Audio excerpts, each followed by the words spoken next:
Hello everyone, hope you all are doing well. I hope आप सभी की preparation अच्छी चल रही होगी। आयनिक इक्विलिब्रियम चैप्टर कर रहे हैं। आज हम करेंगे strength of acids and base. Last video में हमने एसिड बेस के बारे में पढ़ा था, कुछ थ्योरीज पढ़ी थी जिसमें डिफरेंट पर्संस ने एसिड और बेस कंसेप्ट को किस तरीके से एक्सप्लेन किया वो हमने किया था। जस्ट एक रिकैप कर लेते हैं क्योंकि ये हमारा कंसेप्ट बहुत यूज होने वाला है आगे भी। आज की वीडियो को एंड तक देखना क्योंकि जो आज कंसेप्ट करेंगे नेक्स्ट टॉपिक्स में वो सेम कंसेप्ट दोबारा यूज होंगे।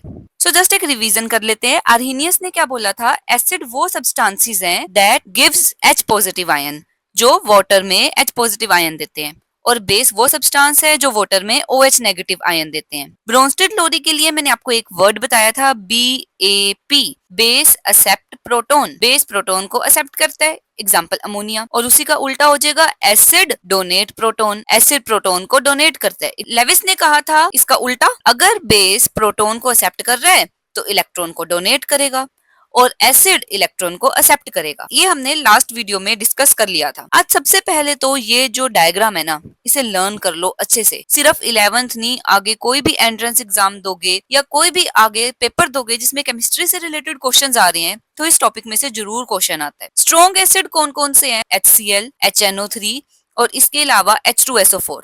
ये तीन तो स्ट्रॉन्ग एसिड है ही, बट इसके अलावा कौन कौन से एसिड स्ट्रॉन्ग है? Hydroiodic acid HI, perchloric acid HClO4, chloric acid HClO3, ये सभी स्ट्रॉन्ग एसिड्स है। याद रखना HClO4 ज्यादातर ऑप्शंस में HClO4 होता है, ये एक स्ट्रॉन्ग एसिड है। और वीक एसिड में क्या आता है? H2SO3, sulphurous acid. Sulphurous acid weak है। मिथेनोइक एसिड जिसको हम HCOOH भी बोलते हैं, HCO2H फॉर्म में भी लिख सकते हैं, या फॉर्मिक एसिड, ये एक वीक एसिड है। फॉस्फोरिक एसिड H3PO4 वीक है। HNO3 स्ट्रॉन्ग एसिड है, HNO2 वीक एसिड है। हाइड्रोफ्लोरिक एसिड HF, ये ध्यान रखना HF is a weak acid. HCl HI तो स्ट्रॉन्ग है बट HF एक वीक एसिड में गिना जाता है। इसके अलावा कार्बोनिक एसिड, कार्बोनिक एसिड भी वीक एसिड है। कार्बोनिक एसिड फॉर्मूला H2CO3, ये सभी वीक एसिड्स है। ये एक लिस्ट है स्ट्रॉन्ग एंड वीक एसिड्स की, इसके नेम्स याद रख लेना अलोंग विद फॉर्मूला, काफी यूज होने वाला है। अब ऐसी एक लिस्ट देख लेते हैं strong base and weak base की। Strong base LiOH, NaOH, KOH, RbOH, CSOH, SrOH होल्ट वाइज, BaOH होल्ट वाइज, ये सभी स्ट्रॉन्ग बेस है। वीक बेस में आएगा NH4OH, NCH3 थ्राइस। अब ये क्या चीज है? देखो अमोनिया हमें पता है NH3 होता है, बट अगर मैं H को हटाकर मिथाइल ग्रुप लगा दूं CH3 और 3 मिथाइल ग्रुप, ये भी इसी के जैसा ही हुआ, सो it is a weak base. C5H5N, CaOH Holt wise, AlOH Holt wise. जो राइट साइड पर है वो सभी वीक बेस है, जो लेफ्ट साइड पर है वो सभी स्ट्रॉन्ग बेस है। एक लिस्ट है, इनको लर्न रख लो कि कौन सा स्ट्रॉन्ग बेस है, कौन सा वीक बेस है। अब मेन आ जाते हैं अपने टॉपिक पर। आज हमें करना है डिसोसिएशन या ionisation of acids and bases. सबसे पहले कर रहे हैं फॉर एसिड। कोई भी एक वीक एसिड ले लेते हैं। सपोज मेरे पास HA एक वीक एसिड है, मैंने उसको वाटर में डाला। वाटर में डालने पर वो आयंस में ब्रेक डाउन हो गया। कौन से आयंस बनेंगे? H positive ion, aqueous solution होगा, एक्वस फॉर्म में होगा, प्लस A नेगेटिव, ये भी एक्वस होगा क्योंकि पानी में डाला गया है। अब क्योंकि ये वीक एसिड है, वीक एसिड के केस में इक्विलिब्रियम एग्जिस्ट करेगा, और अगर इक्विलिब्रियम एग्जिस्ट कर रहा है तो इक्विलिब्रियम कांस्टेंट होगा। K को कैसे लिख सकती हूँ? H पॉजिटिव एक्वस की कंसेंट्रेशन, A नेगेटिव एक्वस की कंसेंट्रेशन अपॉन में HA की कंसेंट्रेशन और वाटर, वाटर की कंसेंट्रेशन। बट हमें पता है जो वाटर है ना, वाटर की कंसेंट्रेशन हमेशा कांस्टेंट होती है। सो मैं इस कांस्टेंट H2O को लेफ्ट साइड पर लेगी। K into H2O is equal to H positive aqueous, A negative aqueous upon HA। अब K भी एक कांस्टेंट है, H2O भी कांस्टेंट है। Constant into constant is a new constant जिसे Ka लिखा जाएगा। A डिनोट कर रहा है एसिड, तो Ka is equal to H positive aqueous concentration, A negative aqueous concentration upon HA। ये एक एक्सप्रेशन बन गया फॉर Ka, वेयर Ka है क्या? Dissociation constant of acid. Dissociation constant है क्योंकि एसिड की डिसोसिएशन हो रही है, और A रिप्रेजेंट करे तो एसिड के लिए डिसोसिएशन कांस्टेंट। अब ये एक्सप्रेशन को ध्यान रखना, फाइनल एक्सप्रेशन को छोड़कर बाकी मैंने इरेज कर दिया है। अब HA, सपोज जो HA है ना वो इनिशियली C मोल पर लीटर था, means initial concentration of HA is C मोल पर लीटर। जब शुरू में एसिड था, कोई H पॉजिटिव नहीं बना, कोई A नेगेटिव नहीं बना, तो उनकी कंसंट्रेशन थी 0। अब कुछ मॉलिक्यूल HA के डिसोशिएट हो गए। सपोज X मॉलिक्यूल डिसोशिएट हो गए, तो बचे कितने? C minus x. At equilibrium मेरे पास इक्विलिब्रियम पर HA प्रेजेंट है C माइनस एक्स। अगर X मॉलिक्यूल डिसोशिएट हुए हैं ना HA के, तो X ही बनेंगे H पॉजिटिव के और A नेगेटिव के। मीन्स इक्विलिब्रियम पर HA की कंसंट्रेशन है C minus x, H positive की X और A नेगेटिव की X। वैल्यू पुट कर देती हूँ। H पॉजिटिव की concentration X into A negative की X अपॉन HA की कंसंट्रेशन C माइनस एक्स। अगर X बहुत छोटा है, क्योंकि वीक एसिड है, इतना ज्यादा डिसोशिएट नहीं होगा। अगर X लेस देन C है, तो मैं C माइनस एक्स को नियरली C के इक्वल लिख सकती हूँ। Means neglecting X। अगर मैं X को निग्लेक्ट कर दूं, तो मेरी एक्सप्रेशन क्या बचेगी? X square upon c. So क्या एक्सप्रेशन मिली मुझे? K a is equal to x square upon c. और ये जो सी डिवाइड में है ना, इसको मल्टीप्लाई में ले जाओ। K a into c is equal to x square. Square हटाओ, रूट डाल दो। K a into c root is equal to x. So इस फॉर्मूला की हेल्प से मैं ये कैलकुलेट कर सकती हूँ कि कितना H पॉजिटिव आयन किसी एक एसिड की डिसोसिएशन से बनेगा। So this is your final expression, K a into c under the root is equal to x. अब सिमिलरली फॉर बेस कर लेते हैं। अगर मेरे पास है बेस BOH, मैंने उसे वाटर में डाला। वाटर में डालने पर बेस ने B पॉजिटिव और OH नेगेटिव आयंस प्रोड्यूस किए। ये भी वाटर में है तो एक्वस फॉर्म आएगी। K is equal to B positive की कंसंट्रेशन, OH नेगेटिव आयन की कंसंट्रेशन अपॉन BOH और वाटर। वाटर की कंसंट्रेशन तो कांस्टेंट है, सो ये जो वाटर है वो K के साथ मल्टीप्लाई में गया। K into water, constant into constant is a new constant, उसको लिखूंगी KB, which is equal to B positive aqueous OH negative aqueous upon BOH। No doubt ये BOH भी एक्वस फॉर्म में ही है, क्योंकि जो बेस है वो वाटर में डालने पर ही तो डिसोशिएट हो रहा है। सो ये एक्सप्रेशन आ गई मेरी KB के लिए, where KB is dissociation constant for base. ये है बेस का डिसोसिएशन कांस्टेंट। अब एक न्यूमेरिकल कर लेते हैं इसी टॉपिक से रिलेटेड, ताकि आपको पता चल जाए कि ये एक्सप्रेशन होती कहाँ है use. Calculate H positive concentration in 0.10 molar acetic acid. आपको एसिटिक एसिड गिवन है CH3COOH, वीक एसिड है हमें पता है।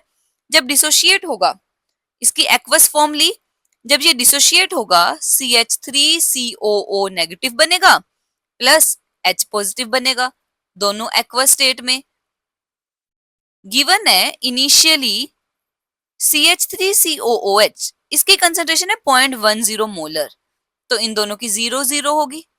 Given that dissociation constant of acetic acid in water, आपको Ka गिवन है, Ka इज 1.8 इंटू 10 की पावर -5। अब सपोज 0.10 में से X मोलिक्यूल डिसोशिएट हो गए, तो बचे कितने? 0.10 माइनस X। अब X मोलिक्यूल CH3COOH के डिसोशिएट हुए हैं ना, तो X ही CH3COO नेगेटिव और H पॉजिटिव के बनेंगे। एट इक्विलिब्रियम मुझे कंसंट्रेशंस पता चल गई, इक्विलिब्रियम पर क्या कंसंट्रेशन है। अब मैं Ka लिखूंगी, Ka equal CH3COO negative aqueous की कंसंट्रेशन, H पॉजिटिव आयन की कंसंट्रेशन अपॉन CH3COOH की कंसंट्रेशन। क्या क्या कंसंट्रेशन है? X upon 0.10 minus x.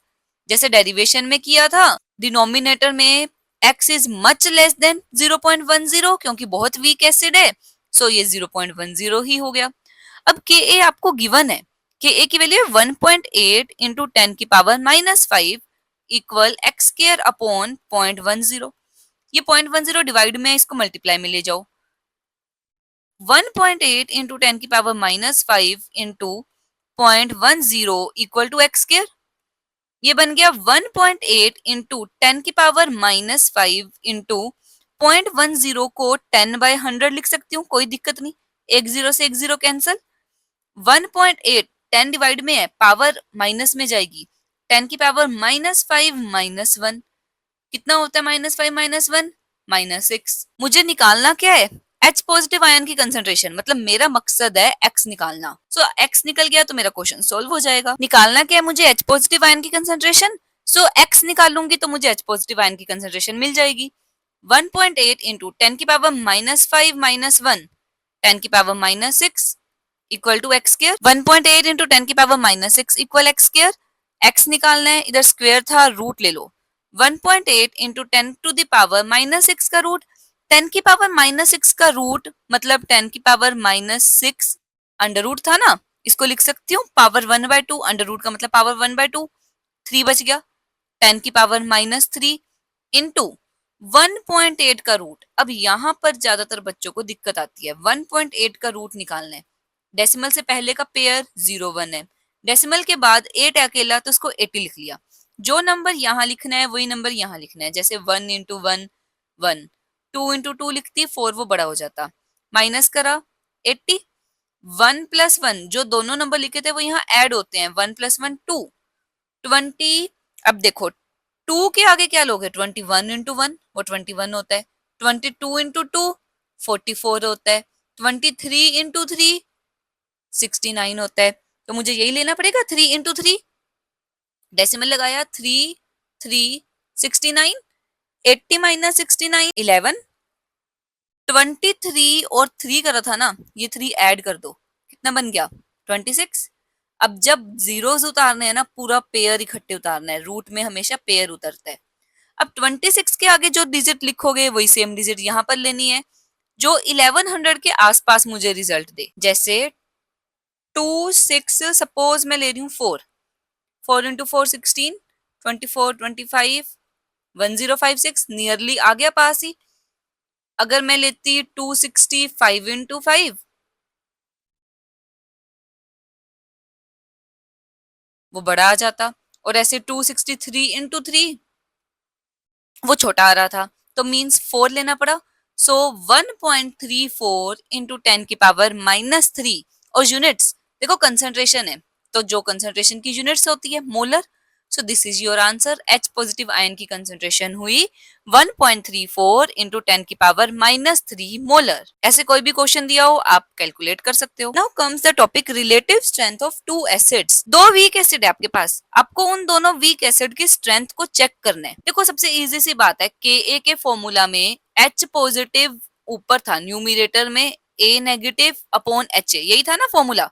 जितना स्ट्रॉन्ग एसिड होगा, स्ट्रोंगर इज द एसिड, जितना स्ट्रॉन्ग एसिड होगा more will be H positive, उतने H पॉजिटिव ज्यादा प्रोड्यूस करेगा, more will be H positive ion. अब जितने ज्यादा H पॉजिटिव आयंस होंगे, जितने ज्यादा H पॉजिटिव आयन होंगे, कंसंट्रेशन H पॉजिटिव की ज्यादा, Ka will be more, Ka उतना ज्यादा होगा। मींस अगर मुझे Ka की वैल्यू पता हो तो मैं बता सकती हूँ कौन सा एसिड स्ट्रॉन्ग है, कौन सा एसिड वीक है। मतलब स्ट्रोंगर एसिड्स, जो भी स्ट्रोंगर एसिड्स है ना, हैव ग्रेटर के। तो मैं के की हेल्प से दो एसिड को कंपेयर कर सकती हूँ, जिसका के बड़ा वो स्ट्रॉन्ग एसिड, जिसका के छोटा वो वीक एसिड। अब इसको मैथमेटिकली कैसे लिखें, सपोज एक एसिड है Ha, जब इसको हमने वाटर में डाला, ये डिसोशिएट हो गया into H positive ions and A negative ion. Initially शुरू में हमने Ha की कंसेंट्रेशन ली थी C, H पॉजिटिव भी 0 था, A नेगेटिव भी 0 था, मतलब कोई भी आयंस फॉर्म नहीं हुए। एट इक्विलिब्रियम कुछ मॉलिक्यूल Ha के डिसोशिएट हो गए, सारे नहीं हुए क्योंकि वीक एसिड है। कुछ मॉलिक्यूल्स या मोल्स डिसोशिएट हुए, बाकी वैसे के वैसे रहे। अब हमने करा था अल्फा, डिग्री ऑफ डिसोसिएशन।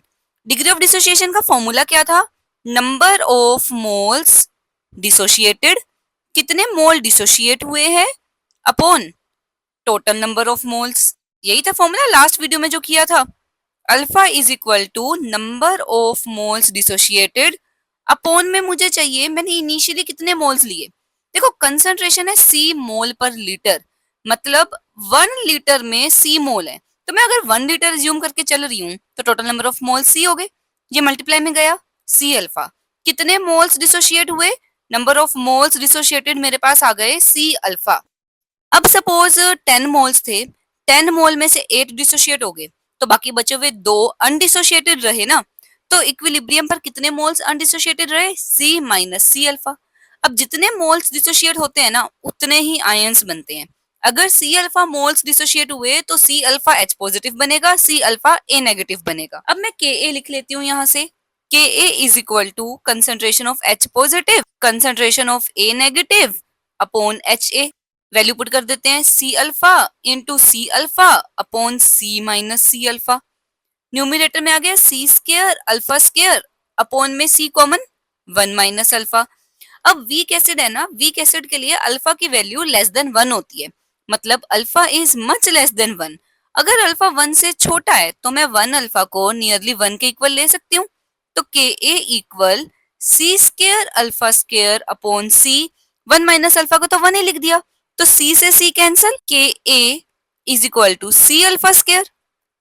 यहां से अल्फा की वैल्यू निकाल देते हैं, K a by c is equal to alpha square था, स्क्वायर हटा रूट आ गया, तो मेरे पास एक एक्सप्रेशन आ गई अल्फा की के ए बाय सी। अब सपोज ये एसिड 1 है, अगर ये एसिड 1 है तो इसके लिए एक्सप्रेशन होगी अल्फा 1 और के ए 1। एक एसिड और अज्यूम कर लेते हैं, ये एक्सप्रेशन थी for first acid. First acid के लिए alpha 1 is equal to root K a 1 by C. For second acid condition क्या है, having same concentration, concentration same होनी चाहिए। For second acid having same concentration alpha 2 is equal to under root K a 2 bye सी। दोनों expression को divide कर दो, alpha 1 by alpha 2 is equal to K a 1 by C divide by under root K a 2 bye सी। देखो सी से सी cancel हो जाएगा, मेरे पास expression आएगा के ए 1 अपॉन के ए 2। मीन्स ये एक्सप्रेशन आया for ratio of degree of dissociation of acid 1 and acid 2।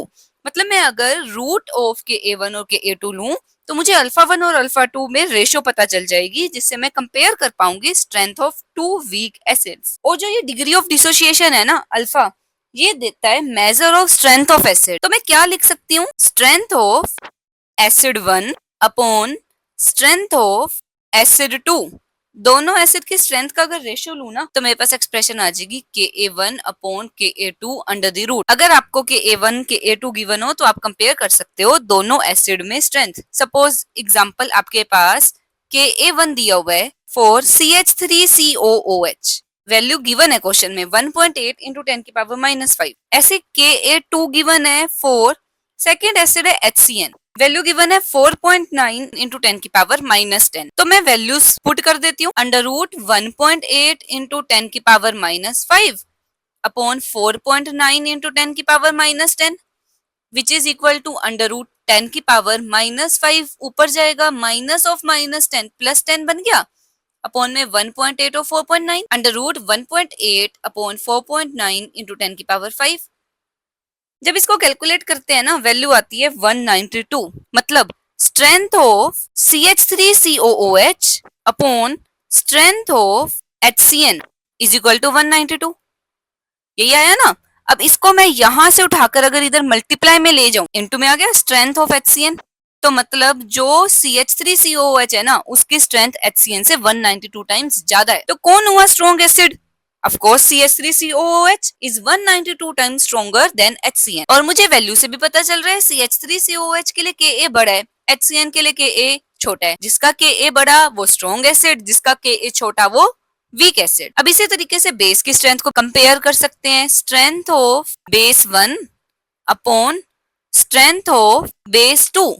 अगर बेस 1 को कंपेयर करना है बेस 2 से तो फॉर्मूला हो जाएगा root KB1 upon KB2। Same तरीके से हम कर लेंगे। अब इस लिस्ट पर दोबारा आते हैं। कुछ एसिड ऐसे होते हैं जिनको जब हम वाटर में डालते हैं एक H पॉजिटिव आयन बनता है, जैसे HCl, H positive Cl negative, HNO3। HNO3 को वाटर में डाला, H positive NO3 negative. But कुछ एसिड्स ऐसे होते हैं जैसे H2SO4, जब हम H2SO4 को वाटर में डालते हैं दो H पॉजिटिव आयंस मिलेंगे, 2H पॉजिटिव और SO4 नेगेटिव। ऐसे ये देखो H3PO4 कितने आयंस देगा H पॉजिटिव के, 3 H positive. H2SO3 2 H positive देगा। मतलब मेरे पास कुछ एसिड्स ऐसे हैं जो एक से ज्यादा H पॉजिटिव आयंस दे रहे हैं। ऐसे एसिड को हम बोलते हैं पॉलीप्रोटिक एसिड्स या polybasic acids. So polyprotic acid या पॉलीबेसिक, वर्ड देखो बेसिक, पॉलीबेसिक एसिड वो एसिड्स हैं which have more than one ionizable proton, जिनके पास एक से ज्यादा आयनाइजेबल प्रोटॉन होते हैं। एग्जांपल अगर H2SO4 है ना, H2SO4 होगा डाई बेसिक एसिड क्योंकि इसके पास 2 H पॉजिटिव है। H3PO4 3 H पॉजिटिव है तो ये होगा ट्राई बेसिक एसिड। अब इसी तरीके से poly acidic basis, poly acidic base कौन से बेस है जिनके पास एक से ज्यादा आयनाइजेबल हाइड्रोक्साइड आयन है, जैसे CaOH होल ट्वाइस, ये 2 OH नेगेटिव आयन दे सकते हैं, so it is di acidic base, ये एक डाई एसिडिक बेस हुआ। ऐसी AlOH होल थ्राइस, ये 3 OH नेगेटिव आयन दे सकते हैं, so it is try acidic base, ये एक ट्राई एसिडिक बेस होगा। अब पॉलीप्रोटिक एसिड का एग्जांपल लेते हैं, एक डाई बेसिक एसिड है H2X। जब आपने H2X को वाटर में डाला, ये 2 स्टेप्स में ब्रेक होगा। एक बारी एक H पॉजिटिव मिला, देखो अब H2X में से एक H गया तो एक H तो बचा और दूसरा अनायन होगा क्योंकि इसने H पॉजिटिव दे दिया। अब ये जो HX नेगेटिव है ना, ये फिर से डिसोशिएट होगा, एक और H पॉजिटिव आयन बनेगा, X पर एक नेगेटिव था, ओवरऑल 2 नेगेटिव चार्ज आ गया। ये भी एक्वस स्टेट में है, ये भी एक्वस स्टेट में है। सो फर्स्ट स्टेप के लिए सपोज आयनाइजेशन कांस्टेंट है Ka1, इसके लिए है Ka2। तो अगर मैं ओवरऑल रिएक्शन लिखूं तो मेरे पास आएगा H2X aqueous gives H positive 2H positive plus ये HX नेगेटिव से HX नेगेटिव कैंसिल, अगर आप सिंपल 2 केमिकल इक्वेशंस को ऐड करते हो तो मेरे पास एक Ka आएगा। Ka means ionization constant for overall reaction, ये प्रोडक्ट होगा Ka1 और Ka2 का। और अगर ट्राई बेसिक एसिड होता, for tri basic acid 3 steps होते, 3 Ka होते और overall Ka will be Ka1 into Ka2 into Ka3, 3 Ka आ जाते उस केस में।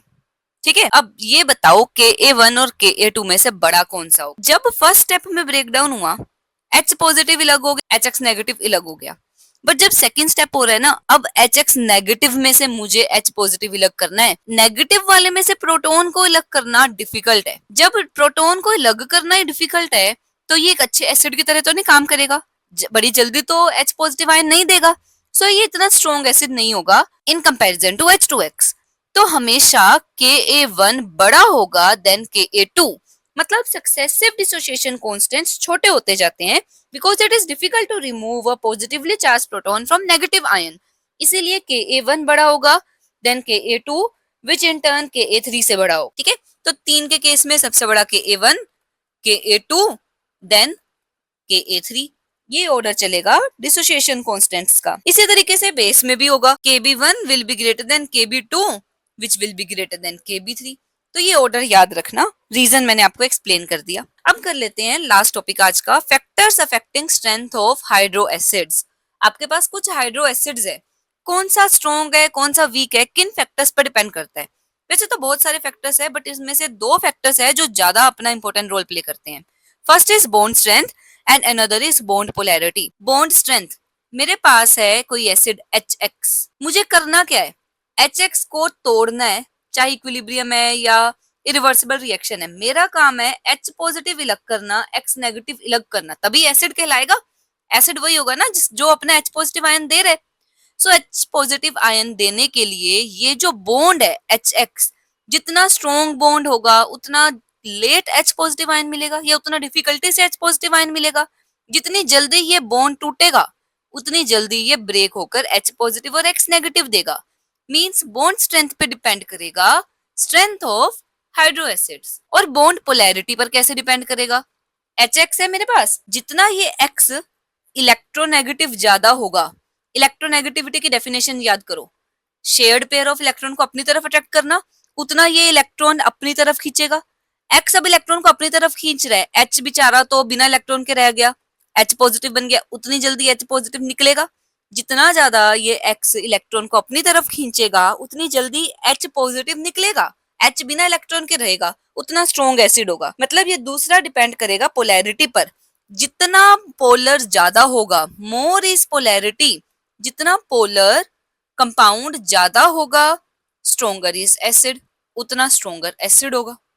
ठीक है, तो हमें इलेक्ट्रोनेगेटिविटी फैक्टर भी हेल्प करेगी डिसाइड करने में कि कौन स्ट्रॉन्ग एसिड है कौन वीक एसिड। सो इनके कुछ एग्जांपल्स कर लेते हैं। 4 एलिमेंट्स इन सेम ग्रुप, अगर कुछ एलिमेंट्स है सेम ग्रुप में तब बॉन्ड स्ट्रेंथ वाला फैक्टर डोमिनेट करेगा, मतलब आपने बॉन्ड स्ट्रेंथ देखनी है। एग्जाम्पल, मैंने कुछ एसिड्स ले लिए HF, HCl, HBr, HI, सबसे पहले तो देखो बॉन्ड स्ट्रेंथ साइज पर डिपेंड करेगी। आगे जाते जाते fluorine, chlorine, bromine, iodine same group के एलिमेंट है ना। Fluorine, chlorine, bromine, iodine size नीचे जाते जाते बढ़ रहे, साइज इंक्रीजेस। जितना बड़ा साइज होगा, रस्सी जितनी बड़ी होगी उसको तोड़ना उतना आसान है। तो रस्सी कौन सी बड़ी है? एच आई की। एच आई की रस्सी बड़ी है क्योंकि आई बड़ा है साइज में, ये एच है, ये आई। एच एफ में छोटा मोलिक्यूल है। मोलिक्यूल जितना छोटा होगा बॉन्ड लेंथ उतनी कम होगी, जितनी बॉन्ड लेंथ कम होगी रस्सी उतनी छोटी होगी, और छोटी रस्सी तोड़नी मुश्किल है। जब ये रस्सी टूटेगी ही नहीं तो एच पॉजिटिव और एफ नेगेटिव बनेगा ही नहीं। जितनी जल्दी रस्सी टूटेगी उतनी जल्दी एच पॉजिटिव और आई नेगेटिव बनेगा। मतलब एच आई का साइज बड़ा है, सो it is strongest acid among these. H F सबसे वीक एसिड होगा। तो क्या ऑर्डर बनेगा? एच एफ सबसे पहले सबसे कम एसिडिक स्ट्रेंथ वाला, then HCl, then HBr, then HI। ये ऑर्डर याद रखना। और याद करो जब मैंने लिस्ट बनवाई थी ना एसिड्स की, HF को वीक एसिड में लिखा था, तो HF is a weak acid. दूसरा एग्जांपल देख लेते हैं। H2O, H2S, H2SE, H2TE उससे टेपो ऑक्सीजन फैमिली है। नीचे जाते जाते साइज बढ़ रहा है, साइज इंक्रीजेस। जैसे जैसे साइज इंक्रीज होगा रस्सी लंबी होती जाएगी, लंबी रस्सी को तोड़ना आसान है। तो क्या ऑर्डर होगा? सबसे कम एसिडिक होगा water, then H2S, then H2SE, और लास्ट में आएगा H2TE। ठीक है, ये तो थे जब एलिमेंट सेम ग्रुप के हैं, हाइड्रोजन के अलावा जो दूसरा काउंटर एटम है ना सेम ग्रुप को बिलोंग कर रहा है। अब देख लेते हैं अगर सेम पीरियड को बिलोंग करता हो। जब एलिमेंट सेम पीरियड को बिलोंग कर रहे हैं तब बॉन्ड पोलैरिटी डोमिनेट करेगी, मतलब पोलैरिटी चेक करी जाएगी। Example CH4, NH3, H2O, HF। Hydrogen के अलावा जो साथ वाला एटम है ना वो देखो, कार्बन, NH3 में नाइट्रोजन, H2O में ऑक्सीजन, HF में fluorine. Carbon, nitrogen, oxygen, fluorine same period को बिलोंग कर रहे हैं। लेफ्ट टू राइट जाएंगे हम, पीरियोडिक टेबल में ये ऐसे होंगे ना CNOF।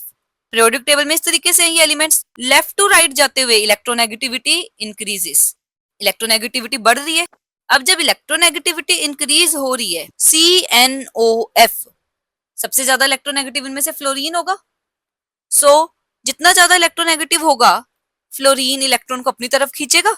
जब इलेक्ट्रॉन को अपनी तरफ खींचेगा उतनी जल्दी H पॉजिटिव निकलेगा, सो पोलैरिटी इंक्रीज होगी। लेफ्ट टू राइट पोलैरिटी बढ़ रही है तो एसिडिक स्ट्रेंथ भी बढ़ रही है। मतलब कहने का मतलब हुआ CH4, NH3, H2 और HF इनमें से वीकेस्ट एसिड कौन सा होगा? इन चारों में से वीकेस्ट एसिड होगा CH4, और स्ट्रोंगर कौन सा होगा? स्ट्रोंगर होगा HF। मतलब ऑर्डर बनेगा CH4 less than NH3 less than H2O less than HF। अब ये मत कहना यहाँ पर HF स्ट्रॉन्ग बोल दिया, इन चारों में स्ट्रॉन्ग है, वैसे स्ट्रॉन्ग एसिड नहीं है। इन चारों एसिड में अगर कंपेयर करें तो सबसे वीक मीथेन होगा और सबसे स्ट्रॉन्ग HF हाइड्रोफ्लोरिक एसिड होगा। तो इस तरीके से अगर आपको कुछ एसिड्स गिवन हो, उनको आपने इंक्रीजिंग और डिक्रीजिंग स्ट्रेंथ में अरेंज करना हो तो आई होप आप इजीली कर लोगे। तो आज हम इतना ही करेंगे। नेक्स्ट वीडियो में most most most important topic करने वाले हैं हम पीएच के लिए जितना यहाँ तक किया है वो क्लियर होना जरूरी है। मिलते हैं नेक्स्ट वीडियो में पीएच टॉपिक के साथ। Till than happy learning.